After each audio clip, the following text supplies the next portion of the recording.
wenda koko nibyo hari harimo kwa kantu gatoya gato ariko umuntu uba wenda unknown ikintu utazi ariko nta n'iminsi ngahe nahise mbona ko iyo fear nayita ubwoba wenda yahise isa nkaho ishira cyangwa nayibagirwaho nubwo nigeze no kuyitekereza muri ibyo byo gutinyuka navuga nti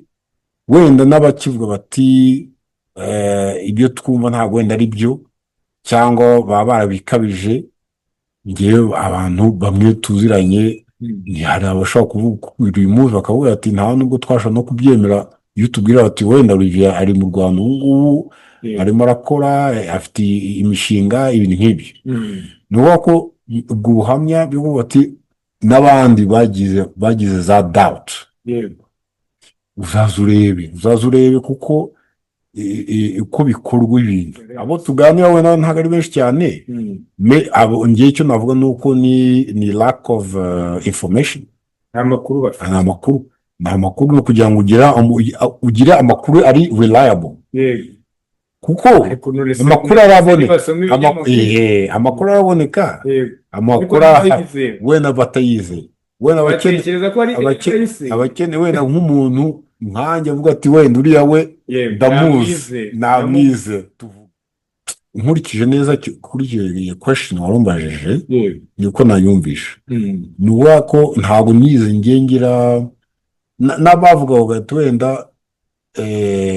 itonde cyangwa ejo bundi bishobora kugenda gutya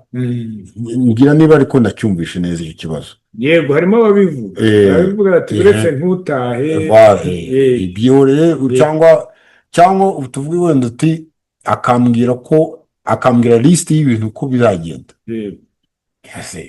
ngewe ikibazo cya mbere nahitaga mbaza ndetse uwo kugira ngo uvuge iyo plan wivanye mbwira n'uwo wenda akavuga ati kanaka na kanaka byagenze gutya ntize gute wumva ko abantu bose ari kimwe cyangwa abo ngabo uvuze bo gahunda yabo yari iyihe? reka tubasuhuze inshuti bakunzi ba One Nation Radio ijwi rya diaspora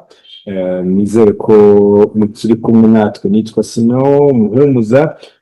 twinjiye mu gice rero cya kabiri cy'ikiganiro twari twabagejejeho ushize uyu mugabo mubona yitwa Olivier Cyondo akaba ari umunyarwanda wari umaze igihe mu ntara ya gatandatu cyangwa se muri diaspora ariko kandi nk'uko n'ubundi mu gice cya mbere twari twabibabwiye akaba kuri ubu ngubu yarafashe umwanzuro wo gusubira mu gihugu cyamubyaye ari cy'u Rwanda ndetse nawe agafata umwanzuro wo kuba hari ibyo yungutse by'ubumenyi mu gihe kirenga imyaka 20 yari amaze hanze ku mugabane w'Uburayi ndetse n'umugabane w'Amerika ariko akavuga ati reka nanjye ngiwacu ngire ubumenyi nshobora gusangiza abandi cyangwa se nanjye ngire itafari nshyira ku iterambere ry'igihugu cyanjye. Reka nongere mu ikaze bwana Olivier. Ndakoze cyane Simeo. Yego. Ngira ngo ushize twabigarutseho birambuye ku bijyanye n'ubujyanama mukora muri sosiyete yanyu ya Lineage Limited ariko ngira ngo turaza no kongera twibutsa abantu uburyo bashobora kuza kuba babageraho abifuza ubujyanama mutanga turongera tubipininga hasi no kuri iki kiganiro ariko nshobora kugira ikibazo mubaza dutangira hari ubuhamya cyangwa se nk'inama cyangwa se niyo wabyita ubutumwa hari abanyarwanda bamwe bakiri mu ntara ya gatandatu bakibona ko kuza gukorera mu Rwanda cyangwa se gutinyuka bagashora imari yabo haba mu bumenyi se bafite cyangwa se no mu mafaranga yombi umuntu yabyita imari nubwo hari umutungo mu by'ubwenge hari n'umutungo w'amafaranga bakavuga ko bidashoboka cyangwa bakikandagira. Ni ubuhe butumwa waha abo bantu? Wowe waratinyutse mu kiganiro cya mbere watubwiye mu gice cya mbere impamvu yatumye ufata umwanzuro wo kuza, ariko wenda birashoboka ko hari abo mwabanye bakiri hariya batarabyumva. Waduha ubuhamya cyangwa se uko ubibona, niba hari na bamwe, niba hari n'ingero watubwira wenda mujya muganira. Simewe gusa urakoze cyane. Nanone icya mbere nashaka kubwira abari hanze abenshi, hari abo tuganira, hari n'abagenda babibona, ariko icya mbere navuga ni uko u Rwanda rwarahindutse cyane ariko cyane ku buryo bivuga ko hari ibintu umuntu ntashobora no gutekereza mpaka ari uko mpageze nanjye mbyibone, cyangwa wenda ndagenda mbyumva ariko umuntu wenda ntabisobanure neza, cyangwa ugakeka ko wenda atarimo kubwiza ukuri, cyangwa ari ibintu baba bakabisha. Ku buryo rero nko kuri icyo kibazo icya mbere ntabwo bisaba miliyoni, ntabwo bisaba kuza ngo ufite za miliyoni cyangwa ufite imari ushaka gushora, wenda nayo yafasha. Ariko ngewe uko mbibona, ushobora kuzana ubumenyi nk'ibyanjye, ushobora kuzana imyumvire mishya, mindset, ku buryo nka kuriya nakubwiraga navuga mfite expertise y'izo international organizations zo hanze zikorera ibintu ukuntu, none byonyine kugira ngo iyo mindset n'iyo mikorere kuyizana hano kugira ngo wibenefisiye igihugu, birafasha, biragufasha wowe, bifasha n'igihugu. Muri ibi byo gutinyuka, navuga nti wenda n'abakivuga bati ibyo twumva ntabwo wenda ari byo, cyangwa baba barabikabije. Ngewe abantu bamwe tuziranye, hari abashobora kuvuga uyu munsi bakavuga ati nta nubwo twashobora no kubyemera iyo tubwira bati wenda Olivier ari mu Rwanda ubu ngubu arimo arakora, afite imishinga, ibintu nk'ibyo. Ni ukuvuga ko ubwo buhamya byo kuvuga ati n'abandi bagize za doubt, uzaza urebe kuko uko bikorwa ibintu, nubwo tutajya tubisiramo neza mbere, iyo process tuvuge yo gushinga iyo sosiyete ni ibintu very self-explanatory, ku buryo ntabwo bifata ubuhanga bunini cyane, ni ibintu wakwisobanurira byoroshye kubyumva, kandi ukurikije process byose ukagenda bijya mu murongo, ukabona ugize icyo ugeraho. Muri make ni nk'uwabwira ati abo nabwira nti muze murebe, muze ugerageze, wowe upfa gufata, ugire iyo courage yo kuvuga ntabwo bikeneye za miliyari, ni ukuzana knowledge, ni ukuzana expertise, ni ukuzana curiosity. Hari abakikandagira wenda waba uzi, barahari. Ni nka buri munsi abo mugenda muvugana ahubwo bakavuga ati se wowe koko byagenze gutyo, cyangwa hari umuntu wenda wanagufashije kugeza kugira icyo kugezaho, warabyikoreye byonyine cyangwa bari kugukoresha gutyo. barahari. Wenda abavuga ati wenda iyo umuntu agezeyo wenda avuga ibyo adashaka, wenda baba bambwiye ngo avuge wenda gutyo, ariko nkababwira nge ndi consistent nabo tuganira bose, ibyo ndimo kubwira n'ibyo nababwiye. Ntabwo azaba ati wenda ageze aho bamubajije avuga ibindi atavuze mbere, ataribize inyuma. Urumva rero at least nge mfite iyo consistency yuko ko n'uwagira ngo ajye impaka avuga ati ntabwo ari kuri yatekereza, hari abamubwiye ntibishoboka kuko uko mbivuga, uko mbikubwiye ariko nabimubwiye, kuko byatumye nanjye kugira ngo mbibone ngo mbyemere. Ubwo nashobora kuba ntabwo nashobora kuba nanjye wenda navuga ntabwo nari kubyemera iyo nawe agenda mbere ubimbwira wabanje wenda kuvuga utari ko kuduta kugira doubt mfite kugira doubt doubt ndacyashidikanya ndashidikanya ese nibyo kuko nataha iwacu nyuma y'igihe kingana gutya cyangwa wenda ntihagire ukagenda nta kibazo ugakora ibintu ugakora business yawe igatera imbere wenda ntabwo ari kinini kimaze igihe gishize ntabwo nari nagera kure cyane ariko no muri ibi twaganiraga byo kugira ngo umuntu anamenye n'iyi company Lineage ibi nabyo birimo biramfasha ariko muri make process ko yagiye igenda itangira ko nagiye mbikurikirana uko mbona potential y'ibyo ushobora kuzageraho nibyo nabwira abakiri hanze nti everything byose birashoboka ubishyizeho umwete wabishyizeho ugize iyo curiosity yo kugira ngo uze urebe niba atari byo uzisubirire ariko sorry reka mubaze rekere aho ubona bo biterwa n'icyo abakitinya si benshi ko wenda tubona cyangwa se bashobora no kuba ari benshi ariko wenda experience abo tuganira wenda ntabwo ari benshi cyane ngiye icyo navuga ni uko ni lack of information nta makuru bafite nta makuru no kugira ngo ugire amakuru ari reliable kuko amakuru araboneka amakuru wenda batayizeye wenda abakene wenda nk'umuntu nkanjye avuga ati wenda uriya we ndamuzi namwize tuvuge ni example hanyuma wowe aho ugereye mu Rwanda mu gihe uhamaze kuko turabibona cyane cyane muri diaspora kuri abo ngabo bakitinya batise ntaganira wenda mfite umubyeyi cyangwa mwene wacu ushobora kuba hari ibyo yakoze kuko usubunge najyayo kandi mu by'ukuri we nta kibazo ariko ngiyeyo hari ababatera ubwoba byagiye binavugwa harimo babwiye ko igeze mu Rwanda kuri airport ngo hari sanseri ikurira njya ngo muranabibona iyo mukire hari umaze iminsi rwose itari mike wenda wabyise mike ariko ntabwo ari mike ko ntabwo waje iki cyumweru hari umuntu wari wakurya urwara cyangwa ugira ikibazo na rimwe dore n'ibintu nakubwira nti urafata tuvuge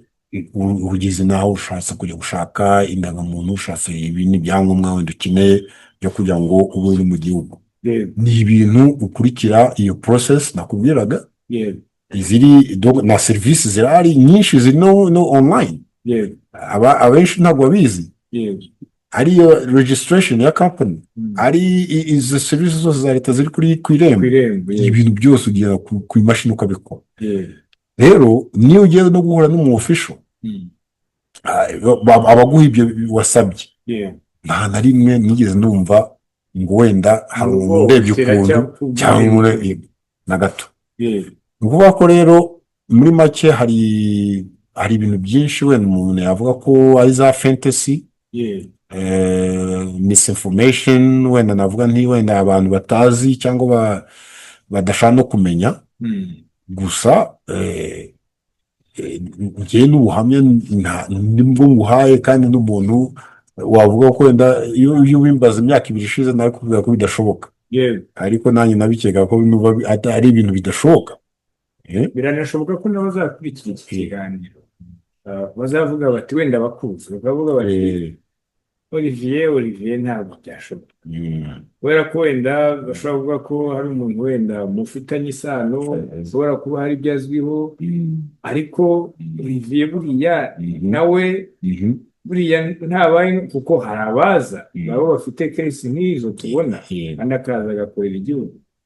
ubundi wenda watubwira ahantu ujya gufata icyemezo cyo kugira ngo mu gice cyacu cya mbere ubwo nshishikarize wenda n'abata kuri iki kiganiro gice cya mbere twagiranye kuri business cyangwa se company washinze sosiyete yawe mu Rwanda watubwiye icyatumye zana mu Rwanda ariko ujya gufata icyemezo ko gutirikana mu gice cya mbere nigeze kuvuga nti se hari uwakwirukanye wenda ukavuga uti nta handi igihugu cyawe n'ikiwacu ariko urambwira uti oya ndacyafite resolution nuko nafashe icyemezo cyo kuvuga ngo reka ndaje. Ariko hari umuntu wenda ushobora kuba yarakubwiye ati taha, ariko utashye byagenda gutya, kugira ngo n'abazagira iyo doubt cyangwa se uko gushidikanya babyumve. Oya, icyo navuga ni uko koko hari abashobora kuba bamubwira ati ugiye ntabwo nkurikije hagati wenda uri kanaka umuryango wawe iki ntagenda muri details, ariko akaba ati wenda ntabwo bizakunda kubera iyo mpamvu, cyangwa bazakurusha, cyangwa nka ya sanseri wavugaga noneho abo rero nibyo navuga nti niyo wenda nanjye navuga nti wenda hari iyo question mark, igisubizo nahise nkibona ni ukuvuga ko amahoro ndayafite, security ndayifite, kuva ku kigo kugeza ubu ngubu tuganira ubu ngubu, bivuga ko wenda erega ngiye muri make, iyo udafite ikintu wiroposha cyangwa iyo udafite uti ngewe nishinja ndi muri zindi, mfite indi agenda, mfite gahunda nk'iyo nakubwiraga iri clear, iyo kuvuga ni ndashaka gufasha inganda, ndashaka gufasha iyo gutera imbere, nta nubwo ngewe ahubwo iyo navuga ko wenda ari imitekerereze ikinza no mu mutwe na gato, wenda koko nibyo hari harimo kwa kantu gato ariko umuntu wenda unknown, ikintu utazi, ariko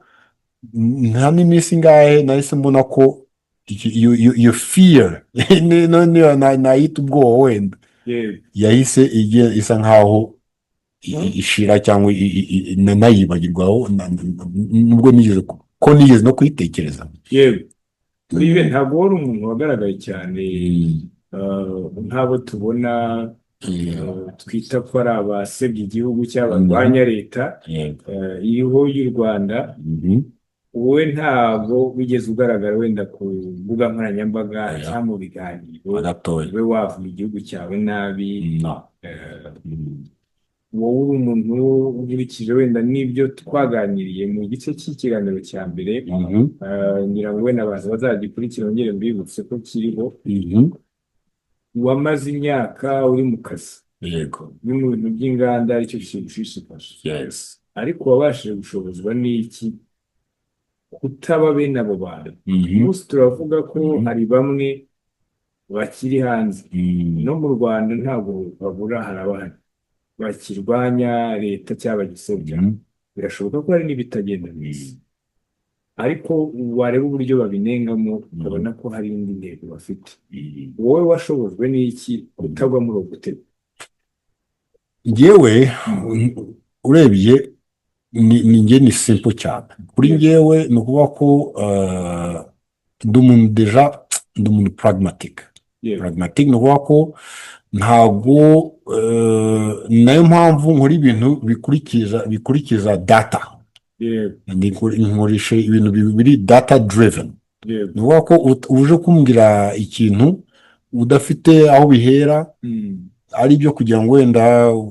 untere ubwoba cyangwa ntabwo ushobora kubikurikira. Ni wa muntu wo muri Bibiliya bita Baraba ngo yemera ari uko abonye. Yego, icyo cya mbere. Icya kabiri, nk'abantu ngewe hari igihe n'abantu mfite ibindi, mfite focus, ari byo by'akazi, ari kariyeri yanjye, yo kuba ndashaka gutera imbere, ndashaka kugenda nzamuka muri kompani, muri sosiyete. Ibindi numvaga bidafite agaciro kuri ngewe, ntabwo nashobora kuba ntabwo ari byo bizishyura donc rent cyangwa ibyo ndya, ntabwo ari byo bizantunga, ku buryo akenshi kuri ngewe nabonaga ari, ntabwo mvuze wenda ko ntabwo ndi umu activiste cyangwa ntabwo ari umuntu uvuga uti ntabwo iby'igihugu nshaka kubimenya, gusa nabonaga nta gaciro ngewe bimpaye. Nabonaga ibyo byo kuvuga ati kuki najya muri iyo mentalite yo gusebya, yo gushakisha dayeri kuki, ahubwo kugira ngo nazanabyumve kuki ntagenda nkirebera ahubwo yego kuki ntagenda nanjye nkakora opinion yanjye ubizi cyangwa nkaganira n'abantu niba ari byo voilà yego ni ukuvuga ko njyewe ndashobora kumva abo ngabo ntabwo uvuze ko aha ntabwo mfite hari inshuti ngiye mfite henshi henshi abantu b'abanyarwanda nzi hose no mu mahanga mu mahanga yego hari abaziri muri izo activité hari batazirimo bombi bose ndabumva hari abaga bavuye inaha bambwira ibintu yego n'abandi nabo bari iyo ngiyo bafite izindi matarite ariko ngiye kuri njyewe nta gaciro nigeze mbona byampaga yego kugira ngo ube wabijyamo nabijyamo aha hanyuma Urumva? ntabwo wenda wigeze uhura n'umutwaro waba abandi wenda bafite ya mentalite katuyite wenda iri negative kubera ko mubana ko bibaho birashoboka ko hari n'ukurikiye iki kiganiro muri kano kanya nawe uri guhura n'ibyo uri mu mahanga niyo mpamvu twabyise wenda nk'ubuhamya ugasanga wenda baragutoteje cyangwa batari wowe kuki utaza ngo nawe tujye mu mujyi umwe tuvuge iriya leta abantu bayibone nabi use ntabwo ufite gahunda ntabwo byigeze wenda bikubaho hanyuma niba byarabaye wabashije kubyovakanura cyangwa se kubirenga ntabwo navuga ko nkurikije neza kuri iyo question warumbajije niko nayumvisha ni ukuvuga ko ntabwo nize ngengera n'abavuga bagahita wenda itonde cyangwa ejo bundi bishobora kugenda gutya ngira niba ariko nacyumvishe neza icyo kibazo yego harimo ababivuga bati uretse ntutahe ibyo rero cyangwa tuvuge wenda uti akambwira lisiti y'ibintu uko bizagenda njyewe ikibazo cya mbere nahitaga mbaza ndetse uwo kugira ngo uvuge iyo plan wivanye mbwira n'uwo wenda akavuga ati kanaka na kanaka byagenze gutya ntize gute wumva ko abantu bose ari kimwe cyangwa abo ngabo uvuze bo gahunda yabo yari iyihe cyangwa bari abantu bwoko ki bari bafite iyihe migambi bitwaye bate gutyo ni ukuvuga ko njye nta nkunda ibintu kujeneraliza generality ukavuga ati ntiyavuze ati niba undi byamugendekeye kuriya ndiko abandi bose bishobora ntibishobora cyubwo ntabwo ibintu byo gushyira abantu mu gatebo ntabwo ariko nkora ntabwo ariko ntekereza njyewe ndi open minded nkurikiza facts na data urumva ku buryo ibindi rero njyewe I make my own opinion ndagenda nkirebera nanjye mba nzi ko nk'uko twavugaga nitwaye ukuntu kutari harmful cyangwa umuntu ashobora kureprosha ikintu utabangamiye abandi bavuga ko nta bindi nikekaho ubundi rero nkagira amahoro aha turi kugenda tugana ku musozo ariko watubwiye utangira n'ubundi uha ubutumwa abo bantu babwira uti ababishobora namwe muzaze murebe niba ntacyo ufite wire kurusha wenda ugenekereje mu kinyarwanda niba ntacyo wishinja ushobora nawe kuzaza cyane njyewe wenda ndi umuhamya nk'uko bababwira uti njye ndahari kandi igihe maze nta n'uwanshinzwe urwaye cyangwa ntunga urutoki ariko unavuga ko hari bamwe muganira kandi ari nako bibabwira wenda ubu bituguye kuri ekara tunagushimira ko wemeye kuganira natwe ariko urwo rugamba rwo kubwira abantu nk'abo cyangwa se n'undi munyarwanda kimwe nk'abo uyu munsi uri mu mahanga ariko akaba wenda aturanye n'umuturanyi ni mwene wabo n'umunyarwanda abanyarwanda ubwo ni ukuvuga ko igihugu tugisangiye ariko akabona we atabyumva yakabyitwaye mate wowe uri kubyitwaramo ute kugira ngo ba bantu wenda babe bahindura iyo myumvire bigeza kubikomozaho ko harimo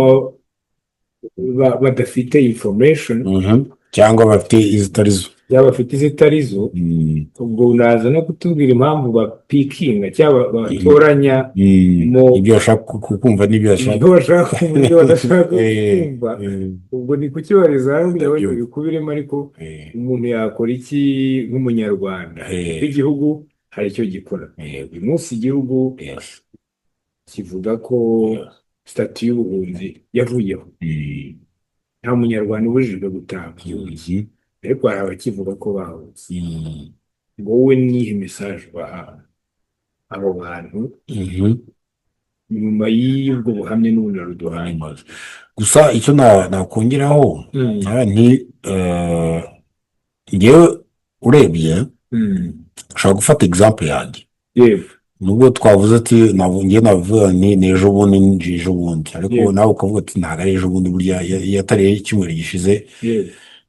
ubwo buhamya bwonyine kuko ubu ati Olivier nunzi wenda ahandi ati dore nuko nguko birimo kugenda hanyuma ngewe maze gukoresha nkakoresha umwete mfite kuri iriya gahunda ya lineage n'ibindi byose ashaka kuzageraho nubwo yavuga ati aho reka nkurikire uriya muntu ndebe itinereri ngende nkurikira ndebe wenda navuga ati wenda twongere andi mezi 6 turebe icyo azaba yagezeho turebe ko akivuga kwa kundi sibyo nk'ibyo njye ni example navuga kuko abantu benshi rimwe na rimwe baba bakeneye kubona ko wenda n'ibyo bavuga ati iyi ngiyi atagize ngo ugenda ujye kuvuga biriya akabona ko utangiye uyu munsi ubuhamya ntabwo urangiye uyu munsi ni ukuvuga ko ushobora gufata follow up cyangwa ugakurikira umuntu nubwo ntafite wenda social media presence ariko ukagenda ukurikira ukanambaza mushobora kuzatanga information zo kugira ngo umuntu ashobora kumukontakta kuri iriya kompani ya lineage akazambaza ati se nyuma y'icya gihe byagenze gute mu mezi 3 byagenze gute nyuma no kutwemerera tushobora kuzanabasura cyane ukazi tuzakuza tugahura mu mezi angahe abiri akubwira aho ngeze ibyo nagiye nk'uko konti twabivugaga ubwo buhamya nta kindi ni ukuvuga nti come and see wenda ariko nanone ngewe as an individual nanjye kurikira iyo itinereri yanjye urebe uko bizagenda bigendera akurikira inzira yanjye arebe uko bingendekeye wenda nyuma avuga ati nanjye reka njye kugerageza ndebe wenda twamuha andi mezi angahe kugira ngo afate umwaka wenda tuvuga wuzuye arebe iyo parcours yanjye y'uwo mwaka from beginning to iki gihe akareba ibyo ngezeho n'ibyo nakoze nuko banyakiriye byose ndumva make ni nko kuvuga ko washidikanya muri abo nari nkubajije wenda bagihari yareba urugero rwawe cyane hanyuma ariko ntabwo ngiye ku mpamvu harimo bamwe igihugu cyacu ni igihugu gifite amateka yihariye hashize imyaka 31 jenoside yakorewe abatutsi bayo ariko ikibona bagifite ya myumvire bagishaka gupikinga za informations cyangwa se badashaka kureba izihuza abanyarwanda ahubwo bashaka izibatanya umuntu wowe ntitwabikubonyemo ariko wahuye wanahuraga n'ababirimo ubona ari iki kibibatera nongeye navuga nti wenda muri mentalite yanjye ngiye mba ndeba ibintu nibyo nakuvuga ko ndi pragmatic nkavuga nti umbwira tuvuge niba hari ibintu bikindimo byaturutse kera byaturutse wenda mbere muri iyo mentalite binyongereho iki abenshi badahinduka nuko kugira ngo ube stuck muri iyo mindset nuko hari wenda tuvuge nabyita gute se wenda bagifite ya rancœur bitterness y'ukuvuga ati wenda ukuntu ibintu byagenze kera